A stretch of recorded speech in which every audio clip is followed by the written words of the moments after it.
शुभोदय बच्चों, कैसे आप सब लोग। हम लोग पिछले क्लास में अंतर्राष्ट्रीय स्तर पर हिंदी के जो उन्मुखीकरण, उद्देश्य, विधा विशेष और विषय प्रवेश पूरा कर लिए। तो एक बार उद्देश्य बताना चाहती हूँ। तो आप लोगों में, छात्रों में अंतर्राष्ट्रीय स्तर पर हिंदी पाठ का उद्देश्य यह है कि छात्रों में पत्र लेखन की विविध शैलियों का ज्ञान कराना और आपके द्वारा भी, छात्रों के द्वारा भी लेखन सृजन का विकास करना, लेखन सृजन के विकास करने के साथ साथ अंतरराष्ट्रीय स्तर पर हिंदी का महत्व बताना है इस पाठ का मुख्य उद्देश्य। సో స్టూడెంట్స్ లో పత్రలేఖన యొక్క వివిధ శైలి అంటే ఏ విధంగా ఎన్ని పద్ధతులు ఉంటే ఆ పద్ధతులన్నింటినీ కూడా తెలియజేయడము, అంతేకాకుండా మీ ద్వారా కూడా పత్రలేఖన అనే విధాన్ని, పత్రలేఖన రాయించి దానితో పాటు అంతర్రాష్ట్రీయ స్तर पर హిందీ యొక్క గొప్పతనాన్ని తెలుసుకోవడం కూడా ఈ పాఠం యొక్క ముఖ్య ఉద్దేశం। సో हिंदी అనేది ఒక భాష, ऐसी भाषा है, हिंदी जो एक ऐसी भाषा है जो भारतीयों के सांसों में बसी है, या सबकी संस्कृति, सभ्यता व गरिमा का प्रतीक है। गांधी जी ने अपना जीवन स्वतंत्रता संग्राम, स्वतंत्रता पाने के लिए साथ साथ हिंदी की सेवा में भी उनका जीवन समर्पित कर दिया। तो आज जो है हिंदी न केवल भारत की यानी विश्व की भाषा बन चुकी है, तो संसार के मानी दुनिया के विविध क्षेत्रों में करोड़ों लोगों की हिंदी जो है करोड़ों लोगों की जीविका बन गई है।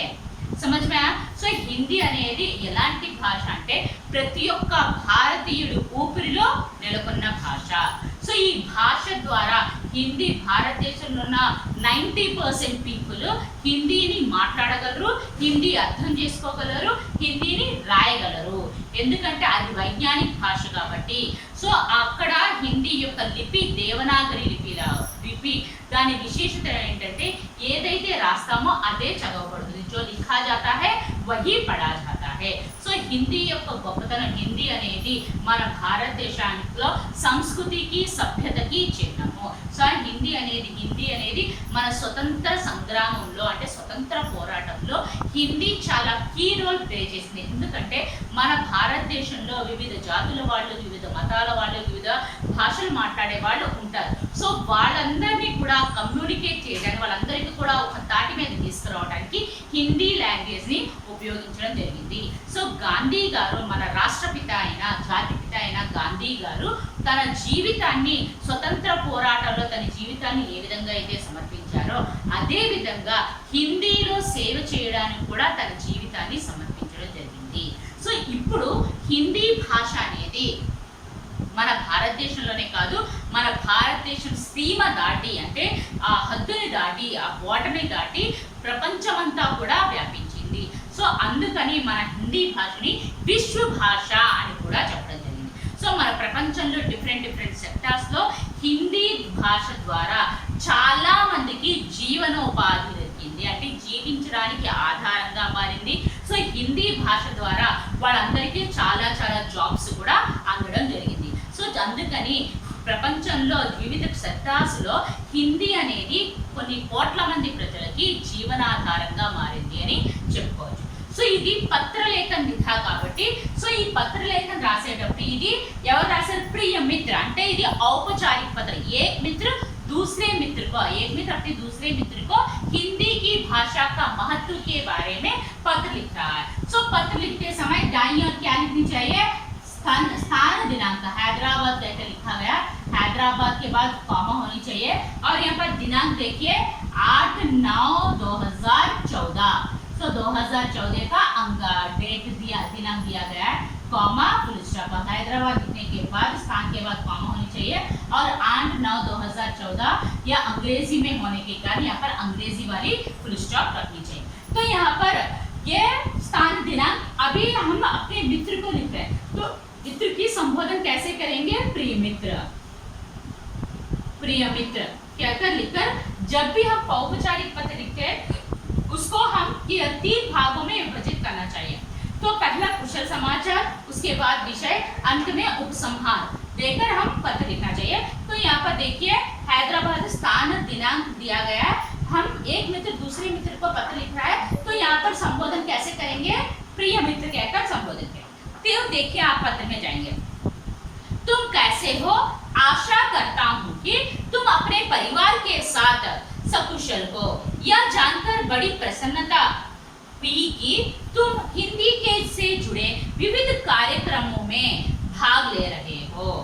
तुम कैसे हो, तो पहला कुशल समाचार, तुम कैसे हो। आशा करता हूँ, मैं आशा कर रहा हूँ कि तुम और अपने परिवार, तुम अपने परिवार के साथ, माने तुम अपने परिवार माने अपने माँ पिता, माता पिता और भाई बहन के साथ सब कुछ कुशल हो, सब लोग कुशल है। यह जानकर माने तुम्हारे ये जो है, इससे पहला एक पत्र गया था, ये एक रिप्लाई लेटर है, तो इसमें लिखा गया यह जानकर बड़ी खुशी हुई, बड़ी प्रसन्नता हुई। प्रसन्नता यानी खुशी हुई कि हिंदी से जुड़े कार्यक्रमों में भाग ले रहे हो। सो तुमने क्या लिखा, इससे पहले हिंदी के इसका मित्र जो है एक पत्र लिखा था, उसके जवाब में ये पत्र लिखा है, तो ये एक रिप्लाई लेटर है। तो इसमें पहले, उससे पहले पत्र में क्या लिखा था, हिंदी के संबंधित विविध कार्यक्रमों में भाग ले रहा हूँ कहकर विषय, वो जो विषय है अपने मित्र को समझाया था। तो वो मित्र ने अपना पत्र पढ़कर उन्होंने क्या लिखा, यह जानकर माने तुम हिंदी से जुड़े कार्यक्रमों में भाग ले रहे हो, यह जानकर मुझे बहुत खुशी हुई कहकर बता रहा है। సో ఇక్కడ ఏం చెప్పారంటే, సో ఫస్ట్ ఏదైనా ఔపచారిక పత్రం రాసేటప్పుడు మిత్రుగా మీ పితాకు కానీ బాయికి కానీ బహనకి కానీ రాసేటప్పుడు మనం ఏం రాయాలి, ఫస్ట్ స్థాన దినాంక్, స్థాన్ రాసిన తర్వాత కామా ఉండాలి, తర్వాత దినాంక్, తర్వాత ఇంగ్లీష్ వర్డ్స్ యూజ్ చేస్తాం కాబట్టి ఇంగ్లీష్ మిస్టర్ ప్రెస్ చేయాలి. సో తర్వాత సంబోధనలో ప్రియ మిత్ర అని సంబోధిస్తాం. ఫస్ట్ మనం ఆ లెటర్ విషయం రాసేటప్పుడు 3 పార్ట్స్ డివైడ్ చేసుకోవాలి. ఫస్ట్ వన్ ఏమో కుశల సమాచారం, సెకండ్ వన్ ఏమో విషయ, థర్డ్ వన్ ఏమో ఉపసంహారం. ఫస్ట్ దాన్ని కుశల సమాచారం అంటే ఇంట్రడక్షన్, అంటే మీరు ఎలా ఉన్నా నేను ఎలా ఉన్నా అని కుశల సమాచారం తీసుకోవడం. విషయం దేనికోసం అయితే, ఏ విషయాన్ని తెలియజేయడం కోసం పత్రం రాస్తామో దాన్ని. లాస్ట్లో కన్క్లూజన్ అంటే ఆ పత్రం ఎండ్ చేసే ముందు మీ ఫాదర్కి మదర్కి నా నమస్కారాలు, చెల్లెలకి చెల్లెలకి తమ్ముడికి ఆశీర్వాదాలు అని చెప్పడం. సో దాన్ని కన్క్లూజన్ అంటారు. సో ఇక్కడ ఫస్ట్ పారాగ్రాఫ్ ఏముంది, కుశల సమాచారం, తుమ్ कैसे हो, నువ్వు ఎలా ఉన్నావు. ఆశా करता हूं कि, నేను ఏం ఆశిస్తున్నానంటే నువ్వు మీ ఫ్యామిలీతో చాలా హ్యాపీగా ఉన్నావని తెలుస్తున్నాను. సో ఆశా करता हूं कि अपने परिवार అంటే నేనేం ఆశిస్తున్నానంటే నువ్వు మీ ఫ్యామిలీతో హ్యాపీగా ఉన్నావని అనుకుంటున్నాను. యా జాన్కర్ బड़ी ప్రసన్నత हुई, సో ఈ విషయం తెలుసుకొని నాకు చాలా హ్యాపీనెస్ కలిగింది. అంటే ఎందుకు, ఇది ఒక రిప్లై లెటర్ అమ్మా. ఇంతకు ముందు తన ఫ్రెండ్ తనకి లెటర్ రాస్తే ఆ లెటర్ని చదివిన తర్వాత తిను రిప్లై రాస్తున్నాడు. ఏమని రాస్తాడు, యా జాన్కర్ బड़ी ప్రసన్నత हुई, ఈ విషయం తెలుసుకొని చాలా హ్యాపీగా ఫీల్ అయ్యాను. దేనికి హ్యాపీగా ఫీల్ అయ్యాడంట, హిందీకి సంబంధించిన ప్రోగ్రామ్స్ తను పార్టిసిపేట్ చేస్తున్నందుకు తను హ్యాపీగా ఫీల్ అవుతున్నాను. నువ్వు హిందీకి సంబంధించిన ప్రోగ్రామ్స్లో పార్టిసిపేట్ చేస్తున్నందుకు నేను చాలా హ్యాపీగా ఫీల్ అవుతున్నాను అని రాశాడు. సో తుమ్నే అప్నే పత్ర మే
पत्र में जानना चाहा कि हिंदी भाषा के अपने जीवन में क्या महत्व है। मैं तुम्हारी जिज्ञासा का नीचे समाधान दे रहा हूँ। तो जिज्ञासा,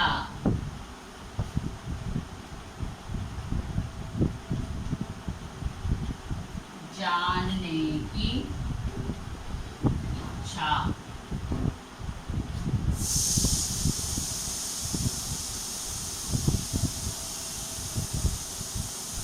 समाधान।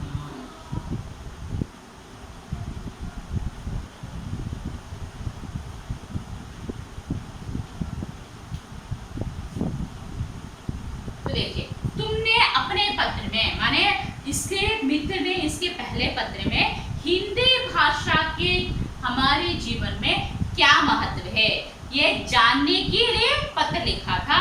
मैं आप तुम्हारी जिज्ञासा का नीचे समाधान दे रहा हूँ। माने उसके मित्र की जिज्ञासा, माने हिंदी सीखने से क्या क्या लाभ होते हैं, ये इसके लाभों के बारे में, उसके महत्व के बारे में जानना चाहा।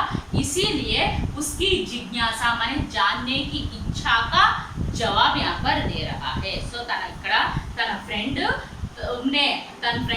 ఆ లెటర్లో, ఇంతకు ముందున్న లెటర్లో హిందీ భాష నేర్చుకోవడం వల్ల హిందీ యొక్క గొప్పతనం గురించి, గొప్పతనం ఏంటి అని అడగడం జరిగింది.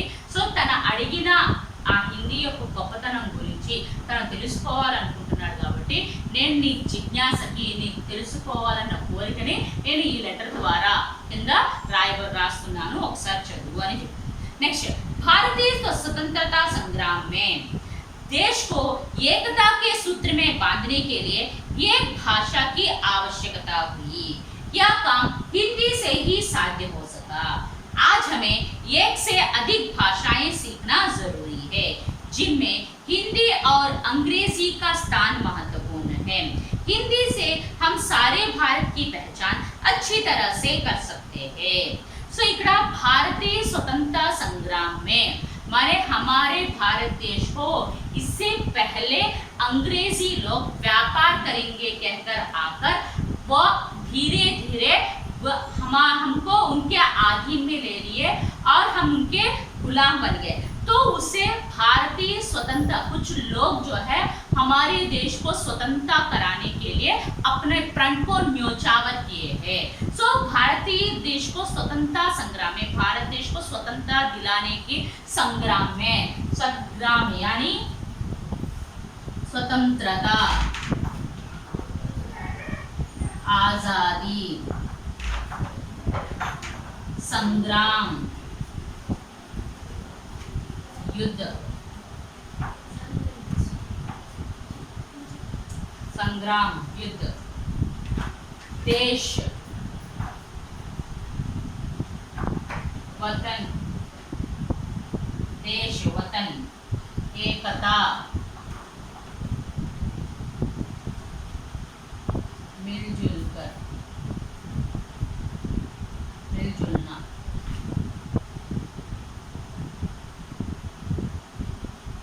आवश्यकता,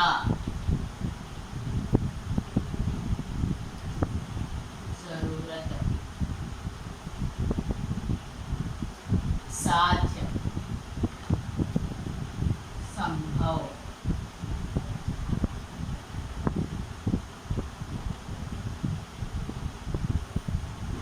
तो देखिए, इससे पहले हमारे भारत देश में अंग्रेजी लोग व्यापार करेंगे कहकर हमारे देश में आए थे।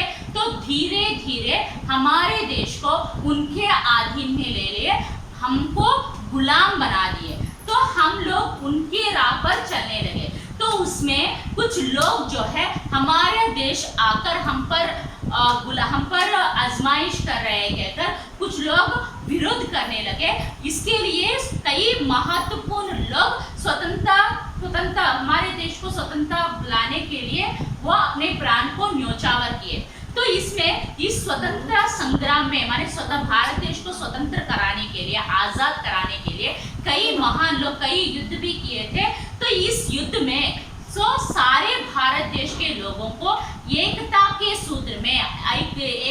सूत्र में लाने का कार्य जो है, तब एक भाषा की आवश्यकता, क्योंकि हमारे भारत देश में में विविध धर्म के लोग, विविध जाति लोग, विविध भाषाओं के लोग रहते हैं। तो ये सभी लोगों से बातचीत करने के लिए, सभी लोगों को एक पर लाने के लिए ये भाषा की आवश्यकता हुई। तो यह काम जो है हिंदी से ही साध्य हो सका, हिंदी से ही संभव हो सका, क्योंकि हमारे भारत देश के लोग जो है हिंदी से ही संभव हो सका, क्योंकि हमारे भारत देश में 90% से भी ज्यादा लोग हिंदी को बात कर सकते हैं, समझ सकते हैं। तो इसीलिए ये भाषा की आवश्यकता हुई। तो वो हमारे भारत देश अधिक भाषाएं सीखना, हम एक से अधिक भाषाएं सीखना जरूरी है, क्योंकि हम लोग जो है एक से अधिक भाषाएं सीखना जरूरी है, जिनमें इन भाषाओं में ज्यादातर अधिक महत्वपूर्ण देने वाली भाषा अंग्रेजी और हिंदी है। तो ये हिंदी से ही हमारे भारत देश की पहचान अच्छी तरह से कर सकते हैं।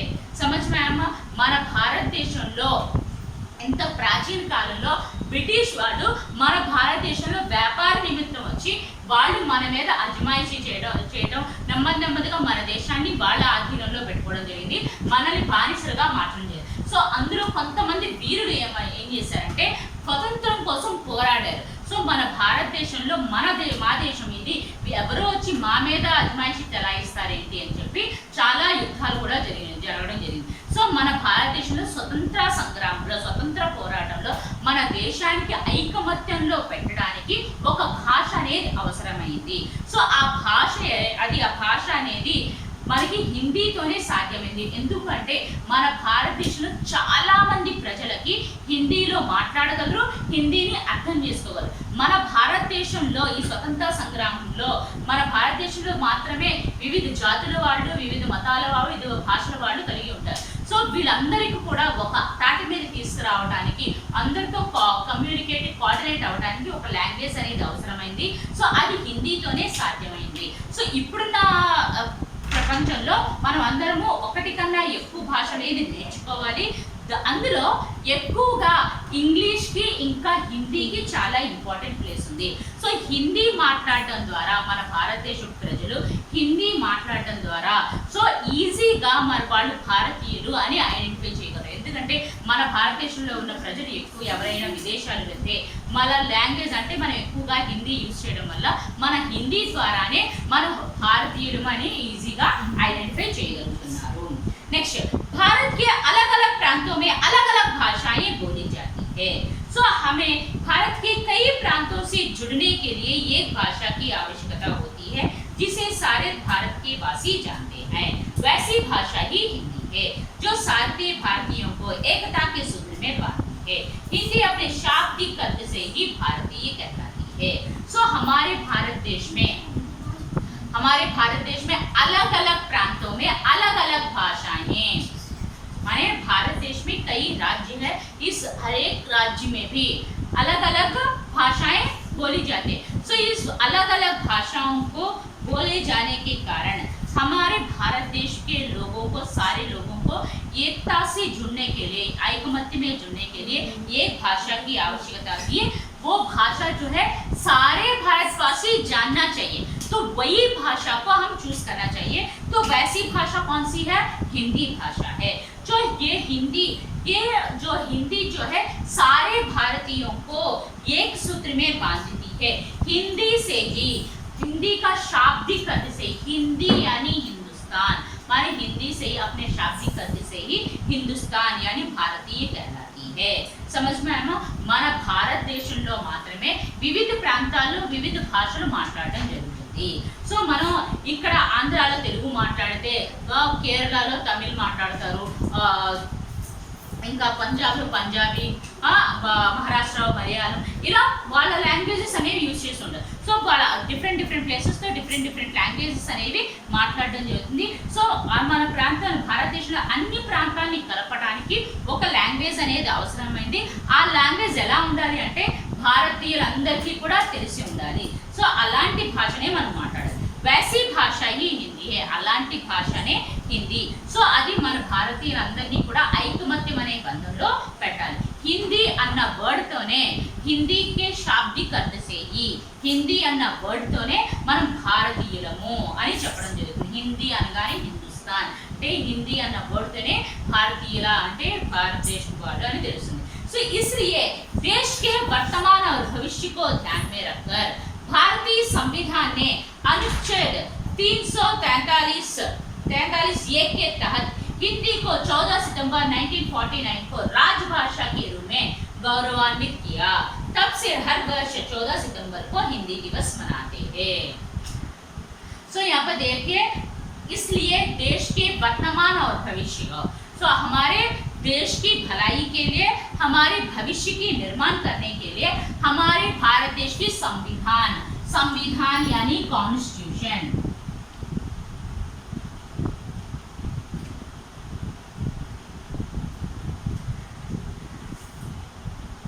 हमारे संविधान ने, भारत देश के हमारे भारतीय संविधान ने अनुच्छेद आर्टिकल 343(1) में हिंदी को 14 सितंबर 1949 को राजभाषा यानी राष्ट्रभाषा के रूप में गौरवान्वित किया. माने गौरवान्वित किया यानी आदरणीय.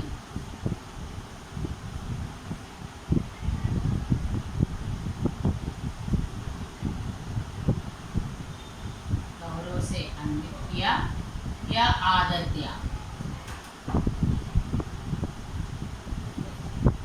गौरवान्वित किया. तब से हम हर वर्ष 14 सितंबर को हिंदी दिवस मनाते हैं.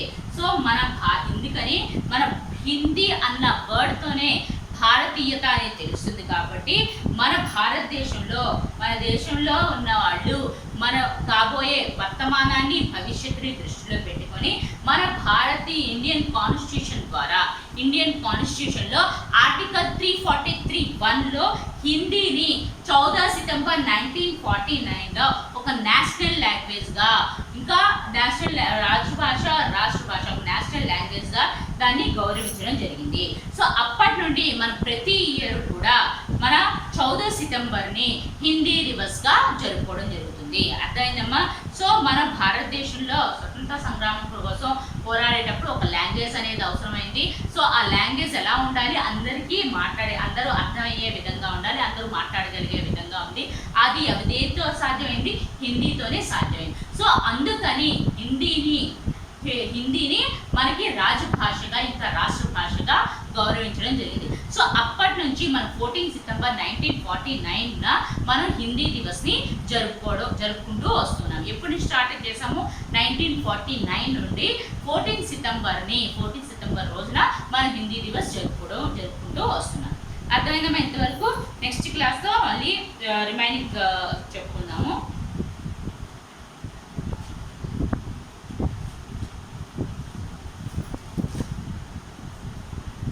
होमवर्क अम्मा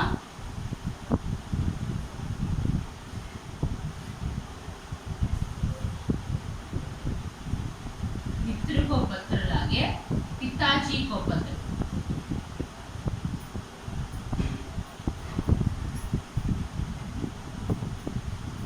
पिताजी को पत्र लिखिए. ఇప్పుడు మనం మిత్ర को पत्र చూసాం కదా, అదే ఏదో ఒక కారణం పెట్టి పితాజీ को पत्र అనేది రాయండి. ఓకే అమ్మా? నెక్స్ట్ క్లాస్లో కంటిన్యూ చేస్తాను. Thank you.